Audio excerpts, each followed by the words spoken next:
there because like I turned that coffee maker on like every day. But I used it just to heat the water. I used like a kettle. I was sitting over here and I just heard like a doot, doot, doot. I went over to it and I was trying to figure out where the noise was coming from. It's from the coffee maker. And I was like, okay, it wasn't no lights or anything, but it was just making noise. And so I was like, okay. And so I just unplugged it and the beeping stopped. Mm-hmm. But then like I felt the prong of the outlet. It was really fucking hot. Ooh. I was like, okay. And so then I started, and I thought like I maybe smelled some burning. It's like, okay, fuck. So like I go online, I'm like, what is this? And it's like, well, you could have loose connectors. And I was like, well, the house is aluminum wired and I moved here 4 years ago. So it could be that, which would be bad. But it's like, would leaving the thing on have anything to do with that? And the answer was like, it could, if it's, it could overheat the thing, but you got to like figure out. So I just unplugged it. I flipped the breaker off. Yeah. I checked the outlet with a flashlight. Like, is there any like, melted plastic? Weird. Yeah. Nothing. The outlet itself isn't even warm. And so I was like, maybe the fucking coffee maker's just getting sick of being on all the time. I typed I'm so sick of this life. I typed into Chat GPT and it was like, maybe just get an electric kettle. And I was like, shut the fuck up. You think you're so smart. Here's some alternatives. I was like, just answer my question. How about you just stop drinking coffee? And it's like, and it said like, if you're just going to use it for water, just get something else. Yeah. And I was like, but I have this, but if I keep doing it, I might burn my house down. So I think I have to get a kettle.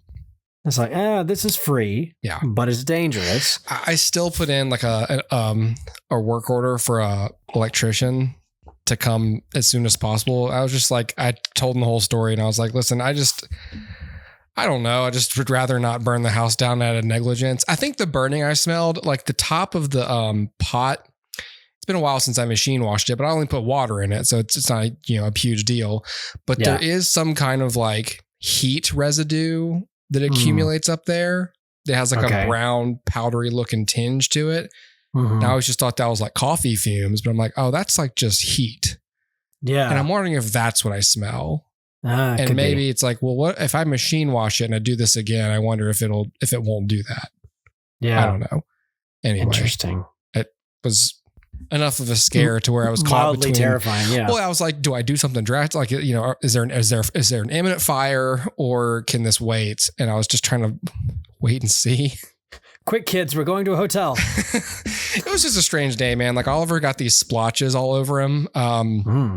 Yeah. And like the school called me, I had to go get him and take him to the doctor. And no, it's not a bite. It's not whatever, but just all these red splotches. And the last time that happened, he was in the hospital for a week.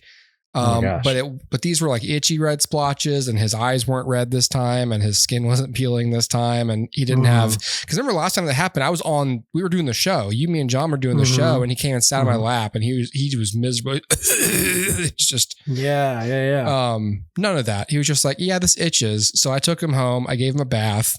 I put some I washed him and I put some like ointment on his arm that would pretty much just moisturize it, but at least it would maybe help de-itch it. I gave him Claritin and they're like, give him Benadryl if it doesn't work. And after an hour, he was like, I still itch. And so I gave him a children's Claritin.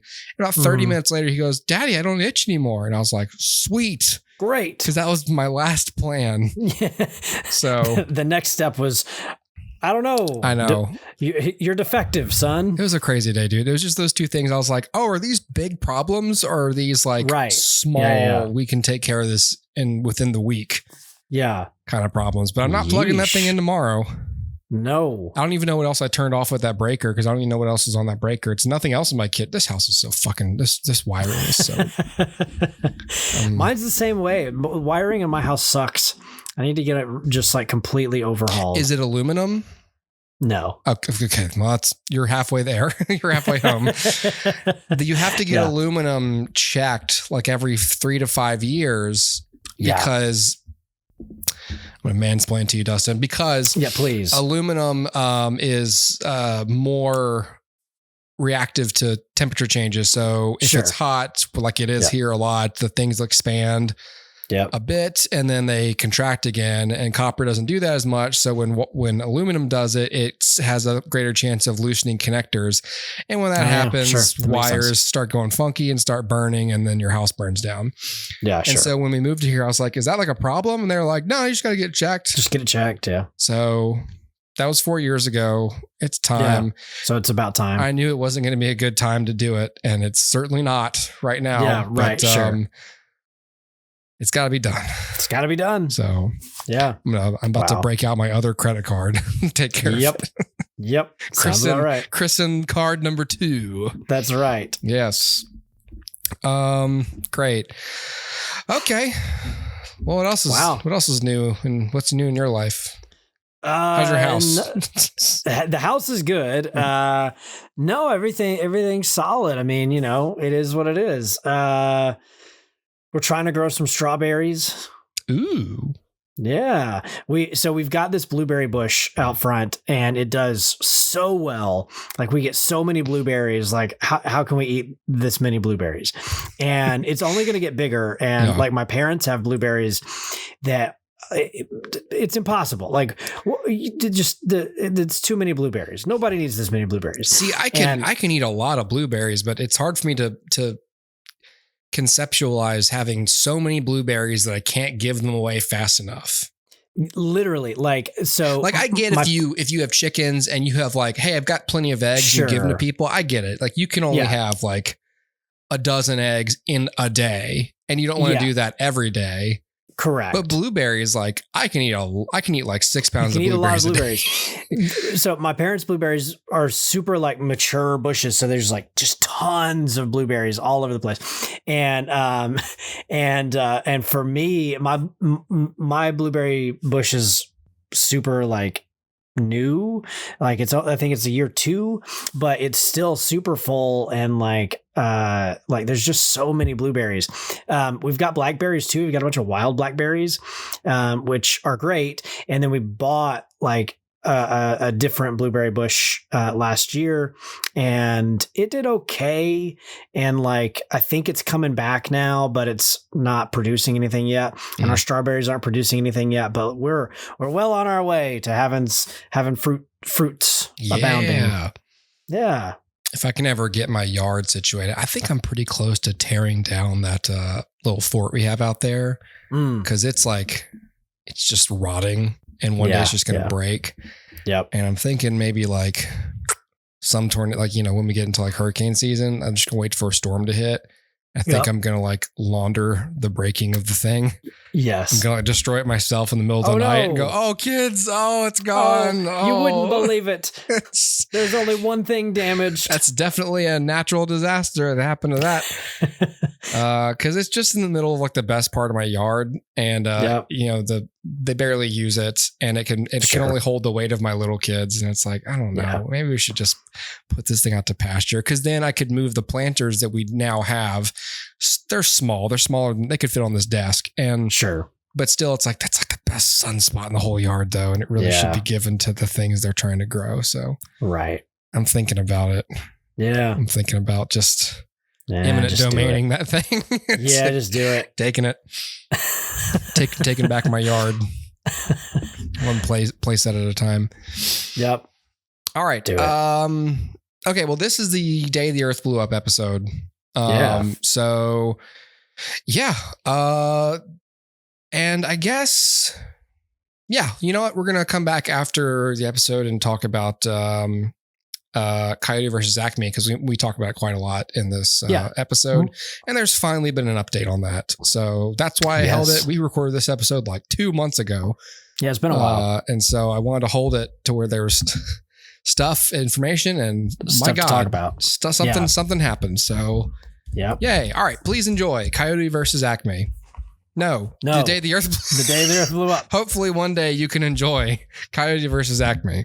Yes. Please. What does the Howard Stark say? Please enjoy my ass. Yes. All right. The Day the Earth Blew Up. A Looney Tunes movie. Oh, that's right. Sorry, I forgot the subtitle. That's right. A UFO. Time for the next phase of my plan. Nothing can stop me now. I hope that shatterproof glass can withstand the abuse. Mother! Looks like it's up to us to save the Earth. Oh, it was nice knowing you guys. Now who gets what?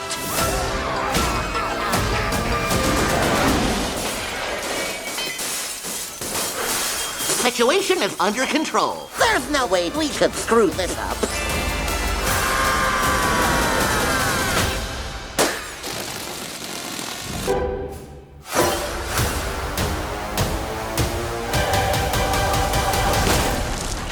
Boy, that almost blew up in our...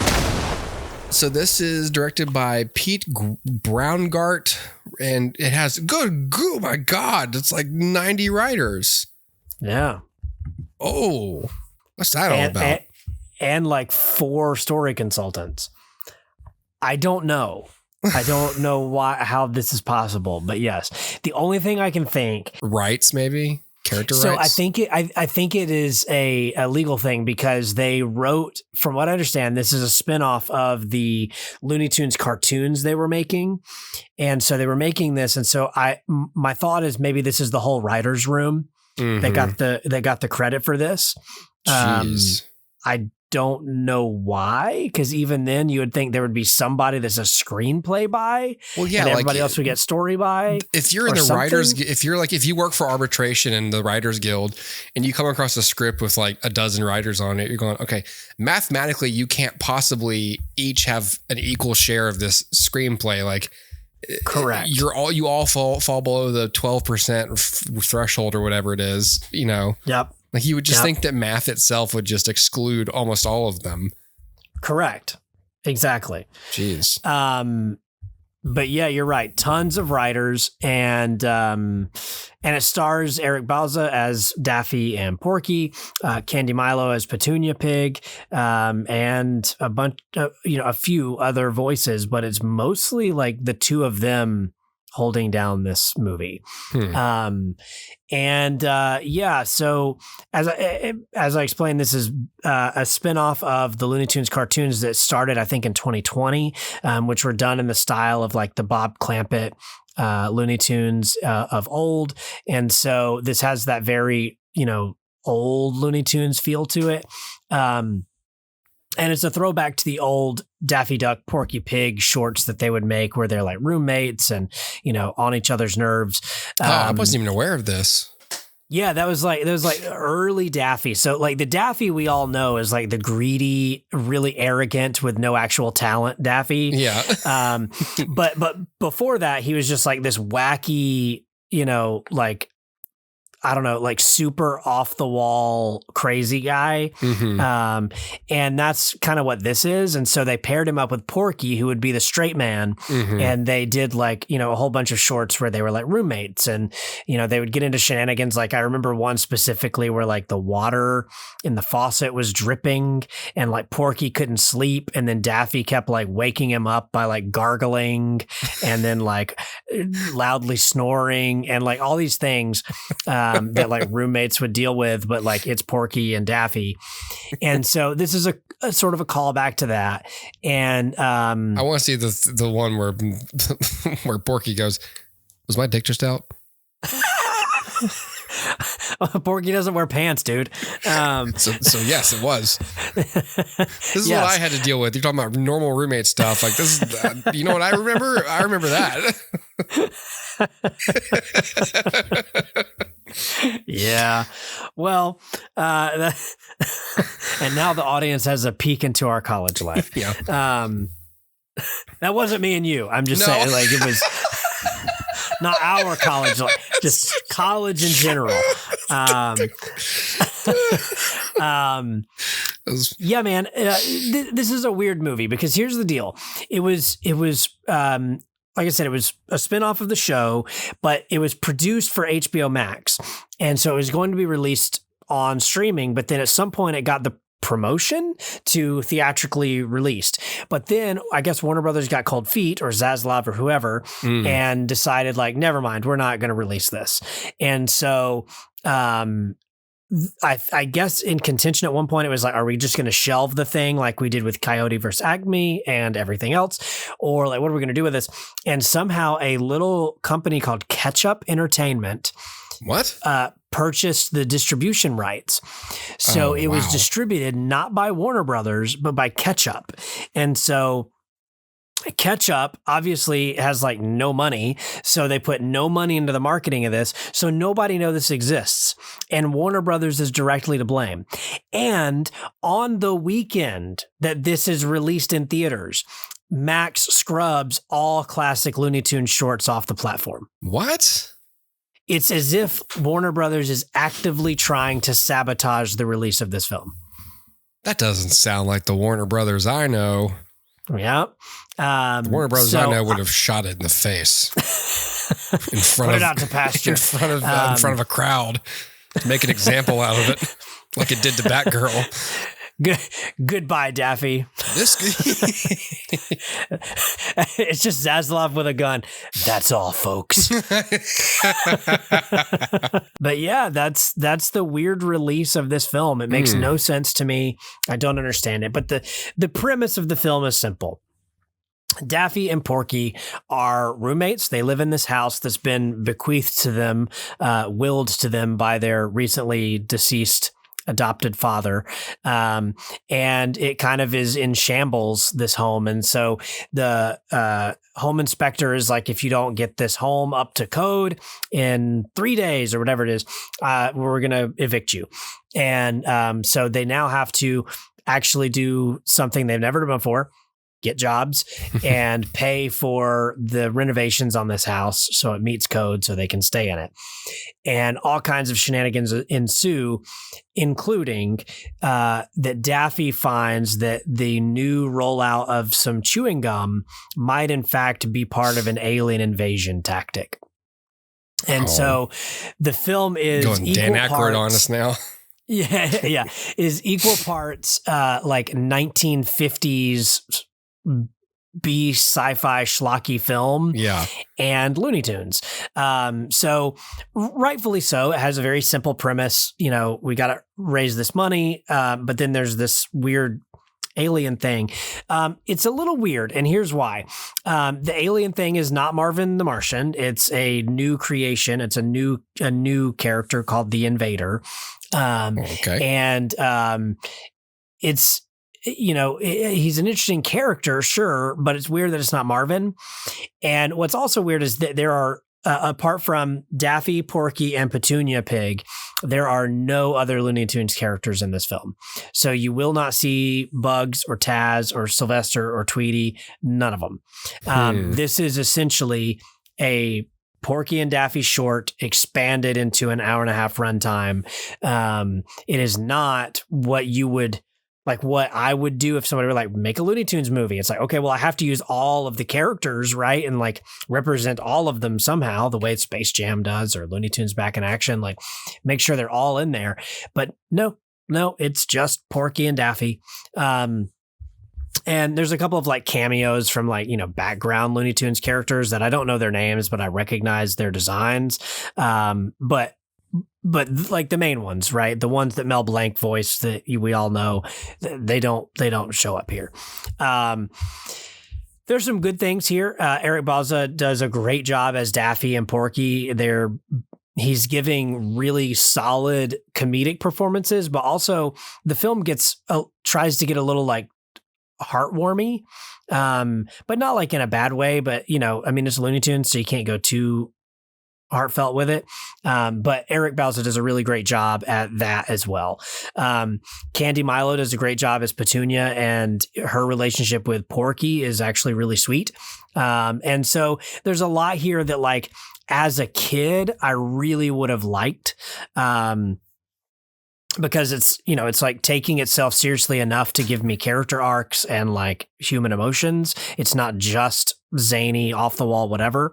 But the film also, like, in terms of me as a kid, like, this film also has this weird 90s aesthetic to it. So it feels like a Bob Clampett, classic Looney Tunes short, but the character designs feel very Animaniacs to me, and it feels very like Tiny Toons or something. And so, like, I wouldn't be surprised. Like, I don't know much about the director here, but I wouldn't be surprised if he's, closer maybe in age to us. I'm going to look right now, but mid-40s. He's in his mid-40s. Okay. So regardless, like, it feels like there's some of that 90s aesthetic and 90s humor mixed in here. But in terms of the humor, like, it's a Looney Tunes movie, so you'd expect it to be really funny. I think the film could have used another pass on its comedy. There's some jokes here that are maybe, some of them are designed for kids, some of them are not, but some of them are kind of like cliche, or like you expect them, so it's not as funny. There's a moment like where the invader is doing his evil laugh, and he like laughs and then stops to cough, and I'm like, yeah, I think that joke's been done like all the time, so that's not really to me, that doesn't really work. The audience I saw it with, they laughed, but I was like, yeah, okay. So maybe it's just me, I didn't find the humor incredibly funny. There were certainly some funny moments, but it wasn't as funny as I would have wanted it to be. Like, the classic Looney Tunes can still really crack me up. And this didn't quite hit those levels. I guess to make up for it, you get some solid character arcs, which you have to do because it's a feature film. And also, like, this is the first Looney Tunes feature film ever. There's never been one before. So it's kind of uncharted territory in terms of like, how do you expand these wacky, zany characters into a film format? And I think it does it well here. I do think while we're talking about like adapting these things, and I know I'm kind of all over the place, I should have written notes, but the 50s aesthetic of like the B movie, that feels like a very dated reference, and I don't know that modern kids understand what any of this is. Yeah. Like in the 90s, this is part of what I mean by the 90s. Like in the 90s, we would have understood that. We would have understood what the 50s, brand of like sci-fi film was. Yeah. Even if we had never seen one, it was just like ingrained in pop culture. Yeah. And I don't think that it's that way anymore. So I think modern kids are probably going to be a little like, I don't understand this like, sci-fi kind of thing that's going on with the theremins and the, like wacky whatever. But that said, it makes it feel a little dated, in a weird way. Like this script could have been written in the 90s about the 50s. So it's a weird thing. There are a few jokes about like becoming an influencer. Like that's one of the jobs they briefly think about doing. And so like Daffy, does the thing where you blow on your thumb and it expands his butt. And so he's like shaking his butt on camera and he's like, this'll get the followers. And, and it's like, okay, you're modernizing. I get it. And then there's like, in that montage where they're trying all these different jobs, they're like, they have a ride share thing, like an Uber, but it's just a horse. And like, so there are some things that are genuinely funny and some things that, aren't as funny, but like, it's, I don't know, man, it's kind of a mixed bag. And like, it sucks because I really wanted to like love the movie, but I think its format, it's like 50s/90s aesthetic is holding it back. It makes it feel dated. I think that the absence of other Looney Tunes characters makes it feel too small and not as epic as you would want it to be, or at least not as encompassing. And so when you call it like a Looney Tunes movie, and it only has 2 Looney Tunes in it, it doesn't really feel as groundbreaking as it should. And yeah, so there's all of these thoughts, swarming in my brain as I'm watching it. But I guess what it does well. And the thing that I do want to hammer home, like it is an enjoyable film. It's not a bad way at all to spend your time. And I'm sure I mean, I guess, I don't know, it'll be on Max at some point, but maybe not if they're taking all the Looney Tunes away. But if you get a chance to watch it, I would.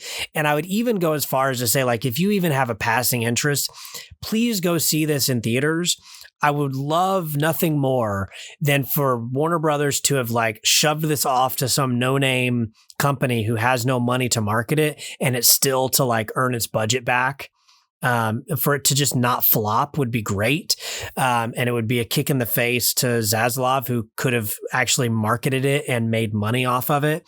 And instead, like, this no-name company can break even on it. I think that would be a nice win. But the main thing is, this is the first 2D animated, like hand-drawn animated film that we've seen in theaters in a long time. And that's not like anime, right? It's not imported from overseas. This is an American creation. I would have loved to have seen people show up, and maybe they will, in droves to see this just for that reason, just to show Hollywood that, like, you don't have to do CG animation all the time. Right. You can allow for these different types of animation, and it's okay, right? People will see it. And I'd also love to see the Looney Tunes, no pun intended, but back in action in the future. So I would love for this to do well for that reason, because I think for a long time, Warner Brothers has relegated the Looney Tunes off as like irrelevant, and they're not trying to reinvent. They're not trying to appeal anymore with these characters, and that's a shame, because you look at, like, you can always compare Looney Tunes to what Walt was doing with Mickey, and Mickey Mouse and Bugs Bunny are two very different characters in terms of their, you know, sensibilities, their tones, what they're aiming for. Mm-hmm. But Mickey has stayed relevant through the years, despite not really having a presence like when we were kids. I think Looney Tunes was more present than Mickey Mouse,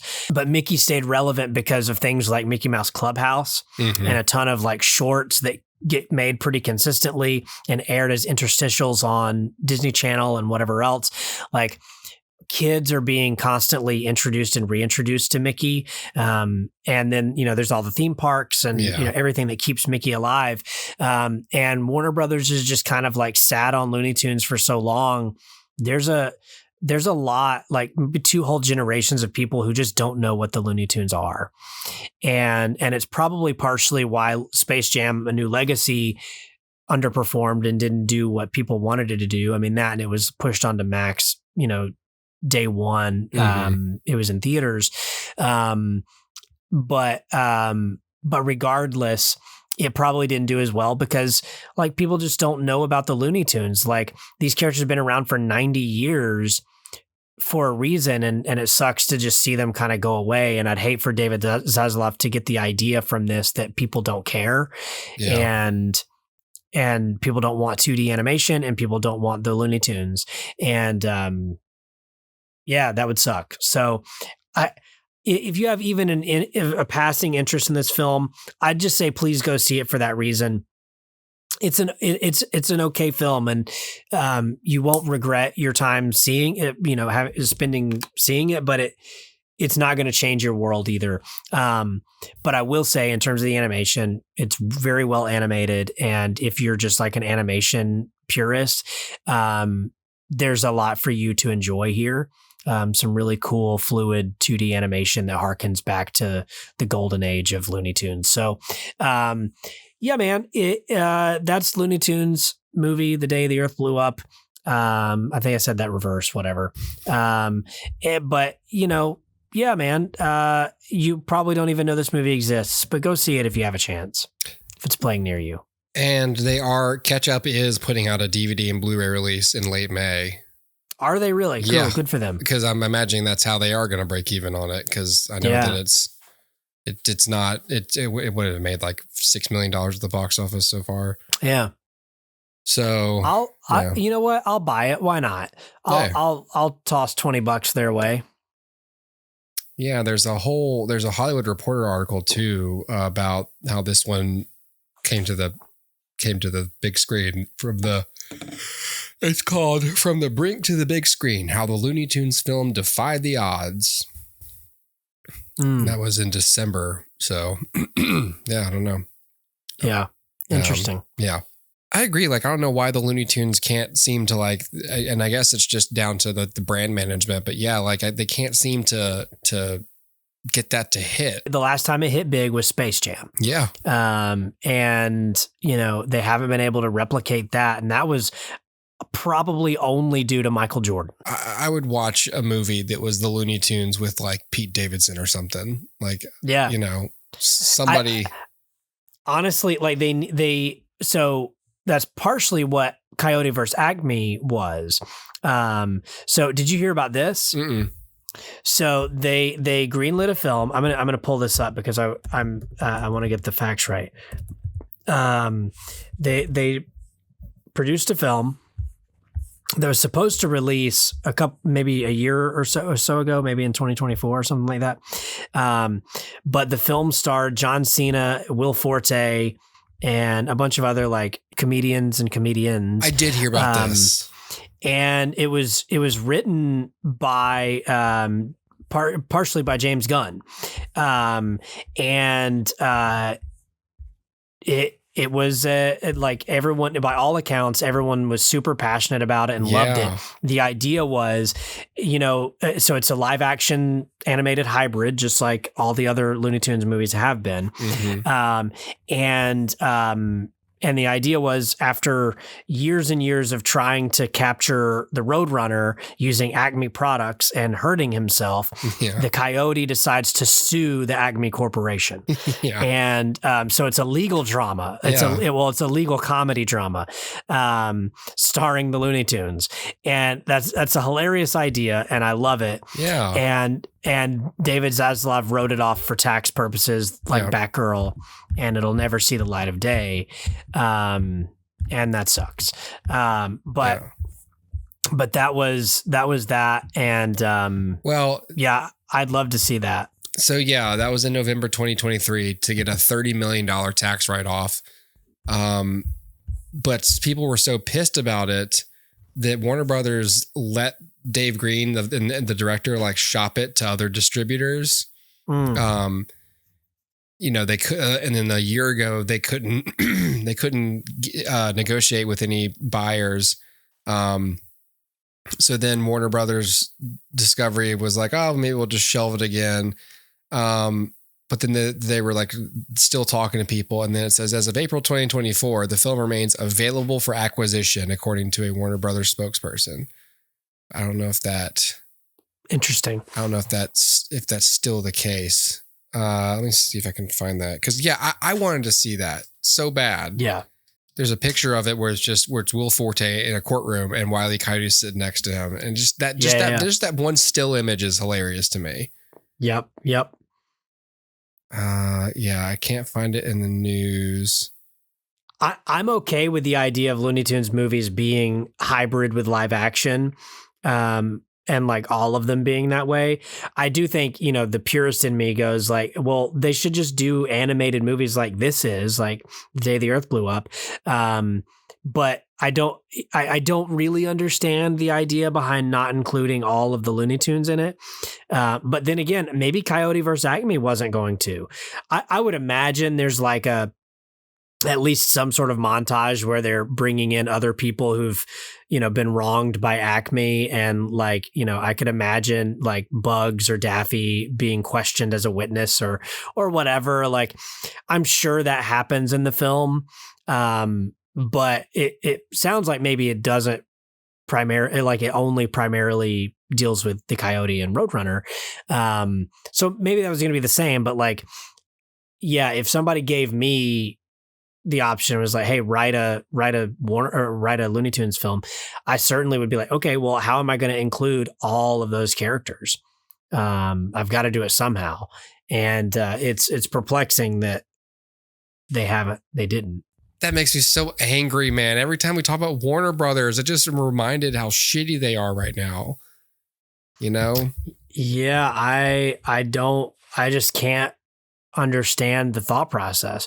To me, I would be looking at it like if I was put in charge, going like, okay, what are our crown jewels as Warner Brothers? I know. And like Looney Tunes is right up there, man. Yeah. Like that would have been one of my first things is like, what can we do with this IP that will like, it's almost like inexhaustible because you can always, like the Looney Tunes is just such a great way for new animating talent to like, I don't know, cut their teeth and create something really cool and new and fun. Yeah. As you think about those characters, like Bob Clampett did like we talked about that wacky, zany Daffy, and Chuck Jones did the arrogant, greedy Daffy. Those are two very different Daffys, but both were valid and they're both very of their creators. Yeah. Like, why not reinterpret them through another artist's lens? And I don't know, man, it sucks because again, I would just be going like, we have to do something with these characters, or they will die. This is what I've said from day one when we're talking about like these IPs is if you're marketing older crowds only, or you're not marketing at all, like you lose a whole generation of people. And for these long lasting brands, you have to have continued nostalgia in order to bait people for the long term. Like that feels like a weird thing, but like nobody becomes a Superman fan in their 40s. You're a Superman fan because you have some sort of childhood nostalgia for Superman. Yeah. And or, you know, I don't know, maybe you do become a fan at 40, but it's because it reminds you of something else. And like, yeah, I don't know. It's if you're not training up a next generation of people who are going to be inspired by it, you're setting yourself up for failure long term with that IP. And Looney Tunes is case in point. They sat on it for too long and no one cares. Damn, man, it's just a shame. Porky and Daffy or whatever. I know that's the historical like pairing, but like I would pay big money to see a Bugs and Daffy film starring the Chuck Jones type version of Daffy, who's arrogant and, you know, they're being hunted by Elmer Fudd. Just give that to me for an hour and a half. I don't need anything else. Yeah. It doesn't have to be aliens are invading. It doesn't have to be whatever. Just give me that. That's all I need. And there's so many things you can do. Like, I don't know how familiar you are with Looney Tunes. Like I grew up with it. So I'm pretty familiar just through that. I haven't watched them in a long time, but like you literally could do if these films did okay. Imagine a world where every 3 to 5 years we get a new Looney Tunes film, but there's no continuity between them. They're just like the shorts of old. They're just an hour and a half and expanded up to an hour and a half. Or imagine a world where we get an hour and a half long film that's just 12-minute vignetted shorts, like anthology style by different filmmakers pushing those characters through different lenses. I think that would be really cool. But like with the Looney Tunes, yeah, you could do a movie about, you know, Porky and Daffy, and then do another movie about Bugs and Daffy, and then do another movie that's Duck Dodgers and the whatever it was, 23rd and a half century or whatever. Yeah. And like there's your sci-fi film. So, you know, that's where you can bring in that, or do a film that's all about Taz, right? Like it doesn't matter, but every 3 to 5 years you get something else. Here's your Roadrunner film or your Sylvester and Tweety film, but it's fine because every 5 years I get a really cool new short by a new interesting filmmaker and a new writing team, all putting their own spin on these characters. Just seems obvious, but imagine that world, right? Yeah. It's an anthology thing. Like my mind's already going and it's like, okay, cool. It's an anthology thing. Seth MacFarlane is going to do a 12-minute short for this film. And so is Edgar Wright. And so is like you Wes could just Anderson. go off. Yeah. Wes Anderson does a Looney Tunes short. Yeah. Like it could be completely bonkers. Zack Snyder. Yeah. Just Zack Snyder's Looney Tunes. Yeah. You know who'd be in that? Lola Bunny. Oh man. Yeah. Lola Bunny. Brett Ratner. Yeah, Daffy v Super Daffy v Super Bugs. Duck or whatever. What was it? Super Bugs. Bugs. Yeah. Yeah. Daffy looks at Bugs. He's like, "I will fucking kill you." Do you bleed, Doc? And Bugs like flexes. He's like, Yeah. The way he looks on the secret stuff, he just looks like that the whole movie. Yeah, that's Bugs what it is just yoked. Yoked Bugs. And it would have some title like Dawn of Mustache or something. It would be something just weird and random. The premise is that Bugs is on hormone replacement therapy and he's starting to get too jacked and he's growing weird facial hair, including the aforementioned mustache. Yeah. And Daffy's jealous. Or it would just be a jab at Joss Whedon's Superman. It's the Dawn of Mustache is all about the mustachioed Superman. That got digitally removed. I'd watch that short. I'd watch a 12-minute short about that. Sure. Daffy's not stopping Bugs because he's altruistic about going natural. He's jealous. Yeah. He wants the attention. Yeah. Yeah. That's exactly what it is. He steals Bugs' stuff and then he starts juicing and he gets all yoked. And then like they tip over and fall because they're too top heavy. And then, they're too top heavy. Yeah. And then the short ends. Yes. And then Yosemite Sam comes out and goes, "This is a mustache." Yeah. Yeah. And then he shoots them both dead in slow motion. Yes, that's exactly what it is.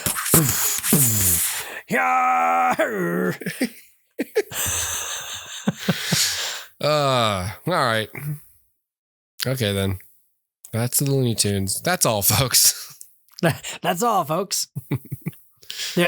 There's a funny joke in this film where it's like in the first few minutes, it shows Porky and Daffy growing up together, like as kids and whatever. Mm-hmm. And so when they're like toddlers, Porky is reading a book and he's like, the farmer went to the store or whatever the, book's about. And he's reading it fine. And then Daffy throws a ball against a wall and it bounces, like ricochets a few times and hits a lamp. And the lamp falls and busts on Porky's head. And then he starts stuttering. And that's how he got the stutter. Oh, is the farmer milks the cow? Cow. Yeah, and it's hilarious. Oh man, yeah, that's sad. I think I'm watching radio. Piggy-O. Right. It's a ham radio. Oh. It's a pun. Write that off for 30 million, David Zaslav. Write that pun off. All right. Goodbye.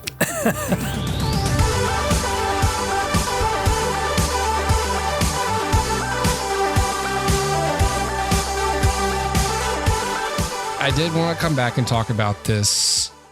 Now, this article's from March. We're recording this in May. This is coming out in May. But maybe you have more updated information than I prepared for the show. But essentially, we want to talk about Coyote versus Acme because in this review, we were like, then Warner Brothers, mothballed that thing and wrote it off for taxes because they like to do that now because movies are just, tax fodder now. Yeah. And then shortly after we recorded the review, there was announced like, hey, Coyote versus Acme might get distribution. Like it might get an actual whatever.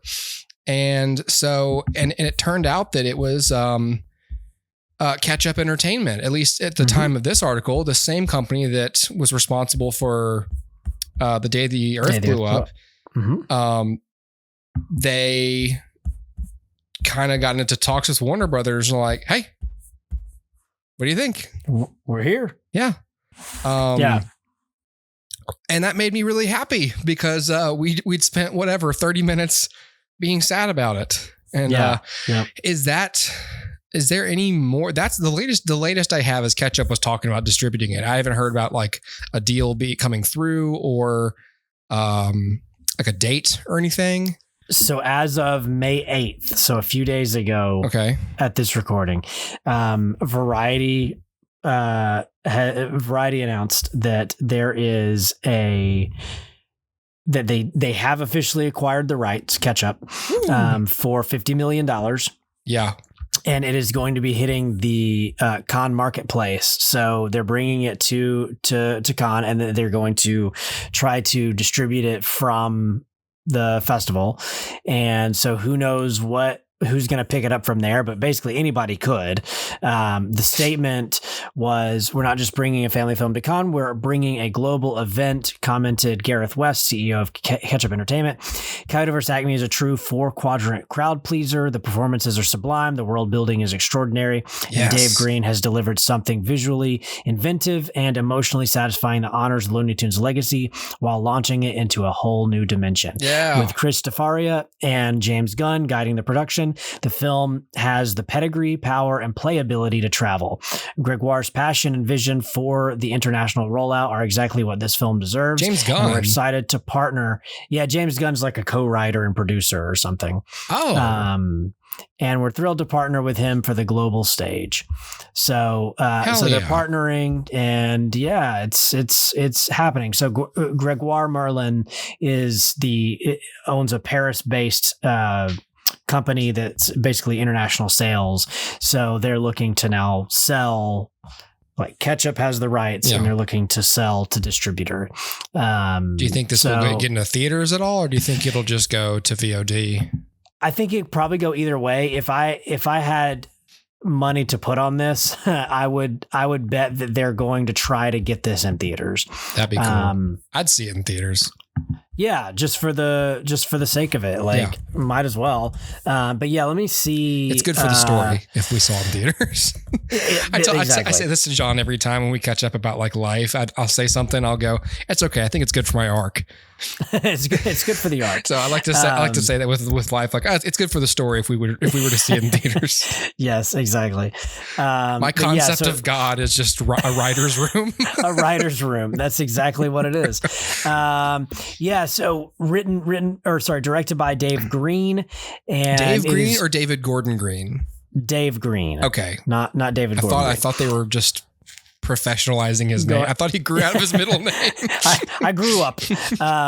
And so, yeah, Dave Green, and written by, there's 5 writers here. Screenplay by Sammy Birch. Screen story by a trio here, James Gunn, Jeremy Slater, and Sammy Birch. And I'm thinking of Simon Birch. You ever see that movie about the Simon Birch, the small, like the dwarf kid? No, I can't say that I have. All right. Well, it'd be good for is that the one with Gary Oldman? No, it's not. No, I think it'd be good for the story now if I were to review Simon Birch on the show. Yes, there you go. While you talk, I'm going to find out where it's streaming. And the Gary Oldman movie, whatever that is. Oh. What was it called? It was called isn't it Twins or something? No, that was DeVito and Schwarzenegger. Simon Birch is nowhere accessible. It's on the Google Play. What Movie is the Store. name? It's like here. I'll find it. Something weird, like foot something, right? Gary Oldman. I'm just gonna put dwarf movie. It won't even like prompt me. Tiptoes. Tiptoes. That's what it is. It's like Long Legs. That's what we need. We need the team up movie. Long Legs versus Tiptoes. That's a double feature. Double feature. Feet. Hey. The fetishists are gonna love that episode. Yeah, Dan Schneider's gonna love it. I didn't wear my tiptoes today.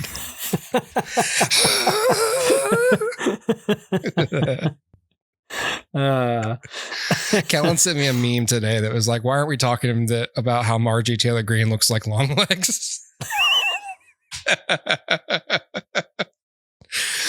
And listen, I don't love that woman, but I was like, okay, it's a stretch, but okay.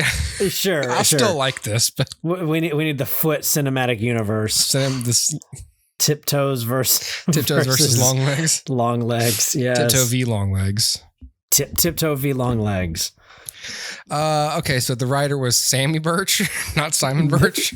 Correct. It is Sammy Birch. Let's see what good old Sammy is known for. Sammy is a casting director. I'd be crazy if you wrote Simon Birch. No, so she's a casting director, but she's written 2 features and neither of them have been released yet. So who knows? Untested. Simon Birch is based on A Prayer for Owen Meany, that book. Oh, for real?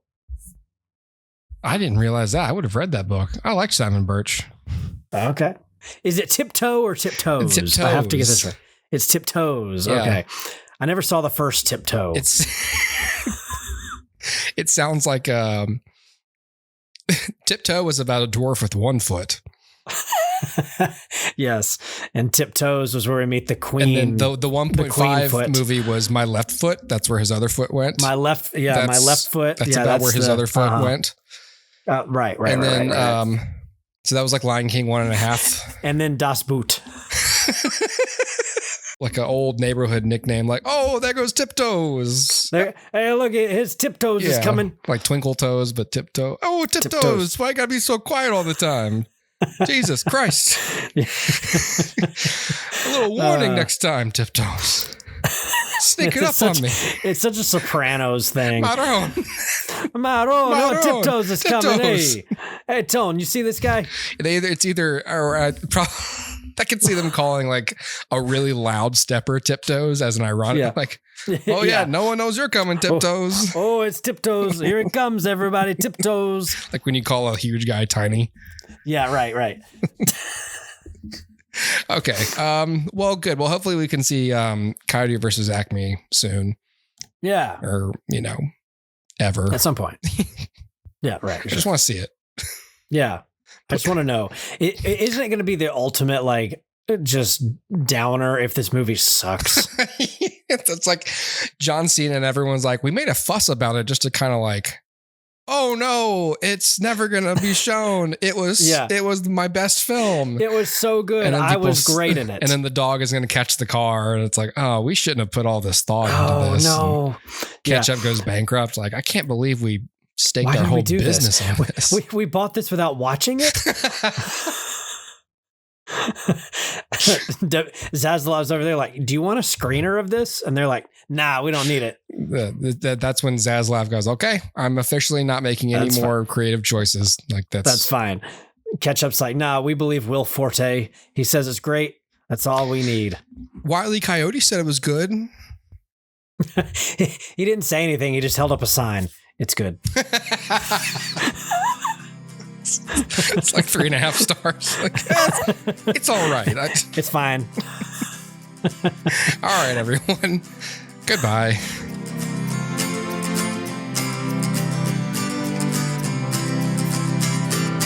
I didn't wear my tiptoes today.